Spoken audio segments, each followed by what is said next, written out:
పతంజలికి ఇప్పుడు భారీ ప్రోత్సాహకాల్ని రాష్ట్ర ప్రభుత్వం ప్రకటించింది. యోగా గురు రామ్దేవ్ బాబాకు చెందిన పతంజలి ఆయుర్వేద లిమిటెడ్కి రాష్ట్ర ప్రభుత్వం భారీ ప్రోత్సాహకాలను ప్రకటించింది. విజయనగరం జిల్లా కొత్తవలస మండలం చిన్నరావుపల్లి దగ్గర 70 ఎకరాలు 370 కోట్లతో ఫుడ్ హెర్బల్ పార్క్ని పతంజలి గ్రూప్ ఏర్పాటుకు గాను ఈ పెట్టుబడిలో టైలర్ మేడ్ ప్రోత్సాహకాల కింద 39.37% అంటే 131 కోట్ల వరకు ప్రోత్సాహకాల రూపంలో రాష్ట్ర ప్రభుత్వం తిరిగి ఇవ్వబోతోంది. వీటిని 5 ఏళ్ల కాలంలో విడుదల చేయబోతున్నట్టు ఫుడ్ ప్రాసెసింగ్ ముఖ్య కార్యదర్శి చిరంజీవి ప్రసాద్ గురువారం జారీ చేసిన ఉత్తర్వుల్లో పేర్కొన్నారు. పెట్టుబడిలో 25% క్యాపిటల్ సబ్సిడీ రూపంలో 60.65 కోట్లు, విద్యుత్ సబ్సిడీ కింద 3.25 కోట్లు, 100% జీఎస్టీ మినహాయింపు ద్వారా 40 కోట్లు ఇవ్వనున్నారు.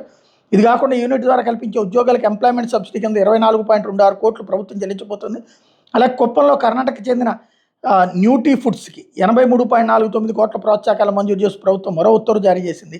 216 కోట్లతో ఏర్పాటు చేసే ఇంటిగ్రేటెడ్ చికెన్ ప్రాసెసింగ్ యూనిట్కి టైలర్ మేడ్ ప్రోత్సాహకాల కింద క్యాపిటల్ సబ్సిడీ రూపంలో 47 కోట్లు, 1,80,00,000 రూపాయలు విద్యుత్ సబ్సిడీ, 12.5 కోట్లు జీఎస్టీ మినహాయింపు, ఎంప్లాయ్మెంట్ సబ్సిడీ కింద 15 కోట్ల 4 లక్షల రూపాయలు ఇవ్వబోతున్నారన్నటువంటి వార్తని హైలైట్ చేసింది.